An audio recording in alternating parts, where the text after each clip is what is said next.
December மாதம் 11ஆம் தேதி வியாழக்கிழமை. எஸ்ஐயா புத்தகம் 41வது அதிகாரம் 13 - 20 உள்ள வசனங்கள். அது மிகச்சிறப்பாய் 13 - 14. உன் கடவுளாகிய உன் வலக்கரத்தை பிடித்து அஞ்சாதே, நான் உனக்கு துணையாய் இருப்பேன் என்று உன்னிடம் சொல்பவர் நானே. யாக்கோபே என்னும் புழுவே, இஸ்ராயேல் என்னும் பொடி பூச்சியே, அஞ்சாதீர், நான் உனக்கு துணையாய் இருப்பேன் என்கிறார் ஆண்டவர், இஸ்ரவேலின் தூயவர், உன் மீட்பர்.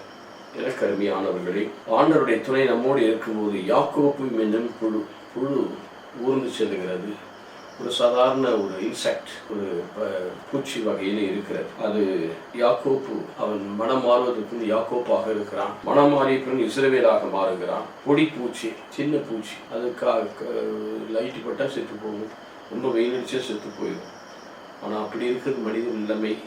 அப்படி இருக்கும்போது நீ பயப்பட வேண்டாம், நான் உனக்கு துணையாய் இருப்பேன், இஸ்ரவேலின் தூயவரே, உன் மீட்பர். உன்னை மீட்டு நீ புழுவாக இருந்தாலும், உனக்கு பாதுகாப்பு அரணும் கோட்டையும் இல்லாமல் இருந்தாலும், அது பொடி பூச்சியை போல பறந்து சென்றால் பூதனான் பூச்சிகளும் போயிடும்.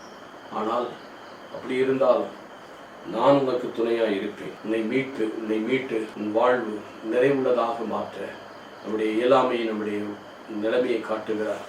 பொடி பூச்சிக்கும் புழுவுக்கு சமமாக இருக்கிற மனிதன் இன்றைக்கு இருந்து நாளைக்கு இறந்து போகும். ஆனாலும் கூட ஆண்டவர் நமக்கு துணையாக இருப்பதால் நாம் இந்நாளும் வாழ்வோம், என்றும் அவருக்குள் நிறைவு பெற்றவர்களாக இருப்போம். அதான் அந்த 20வது வசனத்தில் சொல்லுவார், மக்கள் கண்டு இதை உணர்ந்து ஒருங்கே சிந்தித்து புரிந்து கொள்வார். ஆண்டவர் தான் நமக்கு பாதுகாப்பு.